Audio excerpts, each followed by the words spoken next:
This is my chapter exam, so let's just get started. So we're going to do exam, and then we're going to do problem 21.14, which is the middle one. And then we're going to start with part A. So for part A, the electric dipole moment of a water molecule H2O is 6.13 times 10 to the negative 30 C times M. You place the water molecule in a uniform electric field of a magnitude of 3 times 10 to the 5th with a dipole moment vector at an angle of 50 degrees from the direction of the field. Calculate the magnitude of the torque on the water molecule. Express your answer with appropriate units. Okay, so we're going to use this equation right here, which is this equals Q E D sine theta. And this is in section 21.7, and also it's equation 21.3. So now since we have this equation right here, what we can do is just plug in our values that were given to us. So we know that the water molecule was 6.13 times 10 to the negative 30, and then the field of magnitude is 3 times 10 to the 5th. So what we can do is plug it in. So 6.13 times 10 to the negative 30 times 3 times 10 to the 5th times sine, and then sine they gave us, which was the angle, which was 50 in part A. So that'll be 50. And then equaling that up, that should get us 1.41 times 10 to the negative 24 n times m. So as you can see, Q and E is so times sine so this is D and this is QE, and then you just plug it in and then you solve it, and this is your answer for part A. Now for part B, calculate the potential energy for the water molecule. Suppose that U equals 0 if the dipole moment vector is at an angle of 90 degrees from the direction of the field.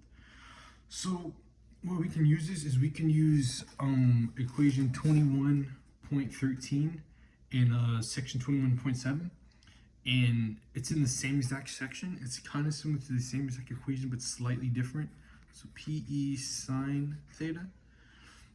And with this, what we can do is also this is in section 21.7. So what we can do is we basically just plug in for this too. So yeah, basically just plug in for this. This is supposed to be a negative right here for the equation.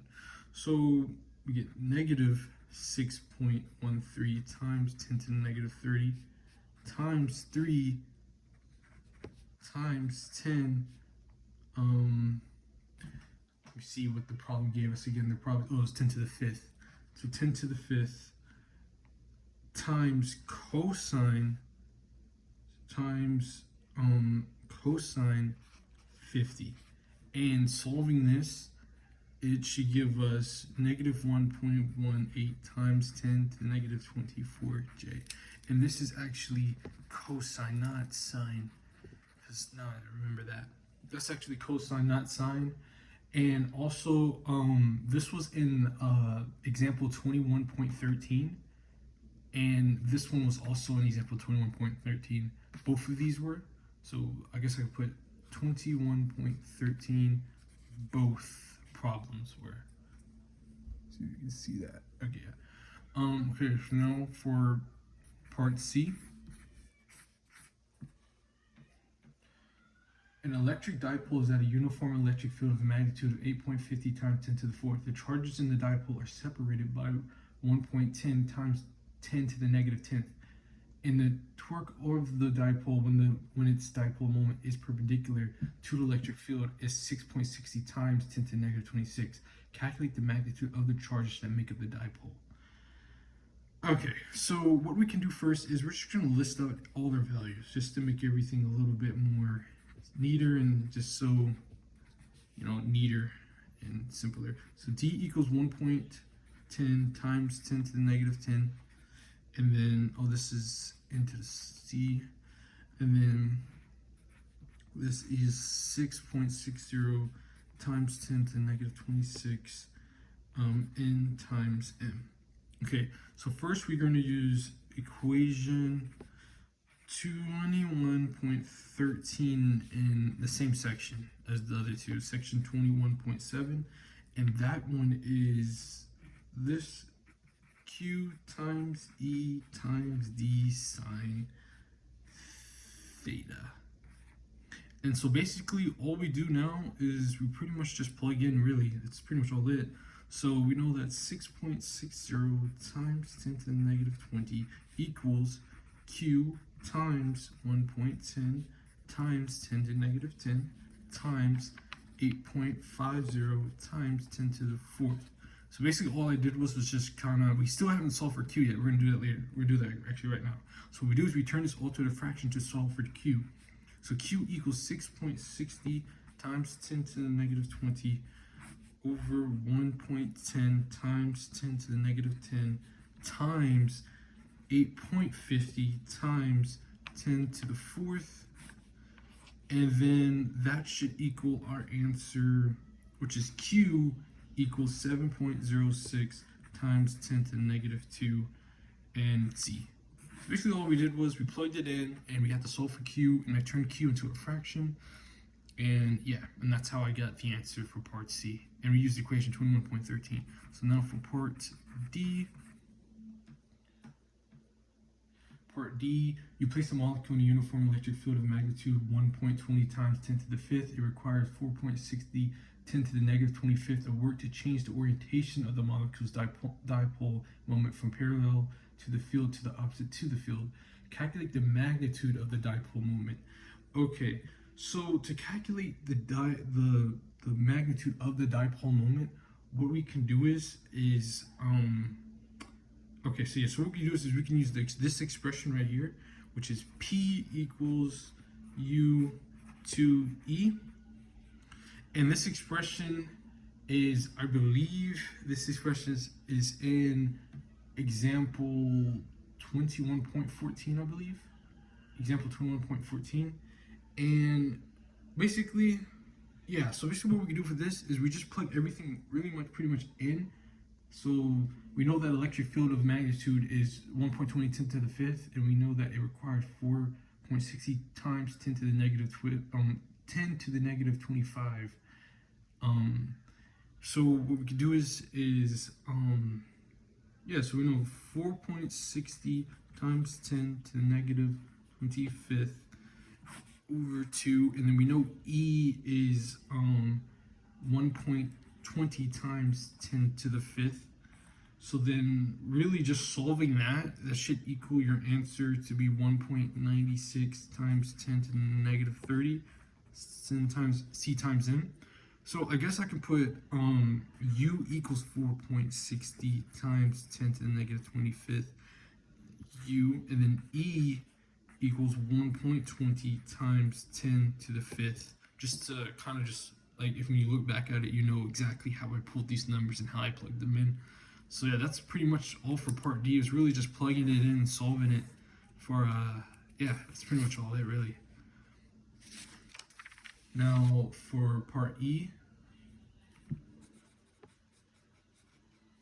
For part E, the ionic molecule potassium bromide made up of a positive potassium ion of charge positive E equals 1.60 times 10 to the negative 19 C, and a negative bromine ion Br of charge negative E equals negative 1.60 times 10 to the negative 19 C has an electric dipole moment of 3.50 times 10 to the negative 29 C times N. Calculate the distance between the two ions. Okay, so first what I'm going to do is I'm just going to just write everything just to make it slightly neater. Just go a little bit closer to make it slightly neater. So, okay, so we know that P equals 3.50 times 10 to the negative 29. And then we know that Q equals 1.60 times 10 to the negative 19. And then what we can do is we could do D equals P over Q. So what we can do is we can divide these two values right here, and that should give us our answer for part E. It's not like a lot of work to really do, but that's how you would get your answer for part E. So so what I'm going to do is I'm going to do 3.50 times 10 to the negative 29 over 1.60 times 10 to the negative 14. And I'm just going to do this on my calculator real quick. So 3.50 times 10 to the negative 29, and then 1.60 times 10 to the negative, what was that, negative 19? Yeah, negative 19. Yep, that should get your answer for part E. So, well, it should solve for D. So P, Q is equal to D, in which D is 2.19 times 10 to the negative 10 meters. And that is your answer for part E. Now for part F. Scroll down. At a certain point along the axis that connects the ions, the electrical field due to the KBr molecule has a magnitude of 8 times 10 to the 4th. How far from the center of the molecule is the point? So basically, to find how far the center of the molecule from the point is, we can basically write the electric field for P. I mean at P. We can write the electric field at P. So how we do this is we do E equals negative KE over D plus XO2 plus KE over X2O. And this is in example 21.14. It wasn't really an equation in that section that you could pull it from, but it was in this example. So that's kind of what I looked at and kind of got it from. So now what we can do is that we can plug in 8 times 10 to the 4th. And yeah, 8 times 10 to the 4th. And so 8 times 10 to the 4th. Okay, yeah, so 8 times 10 to the 4th equals 9 times 10 to the 9th times 1.6 times 9 over negative 19. So what we can do now is we basically plug in for this equation right here. I'll just bring it on like that. So negative 2.19 times 10 to the negative 10 times x20 plus 1 over x20, and then x0 is 1.98 times 10 to the negative 8 from this right here. And what we can do is no, that wasn't from that right there. Sorry, my bad. It wasn't that from that right there. So basically, yeah.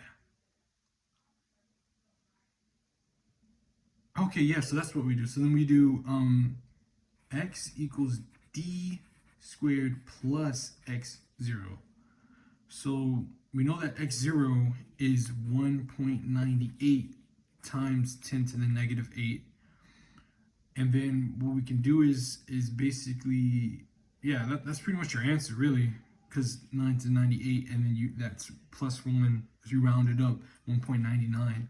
So equals 1.99 times 10 to the negative 8. And that's your answer for part F. So, I mean, this exam was pretty short because for question 2, it was pretty much just plugging everything in and just solving it, really. I referenced the equations, I referenced some examples from the textbook. I read the problems out, and I'm trying to think if I did anything else, or need to do anything else. I think that's about all it, really. Yeah, that's about it. Thank you.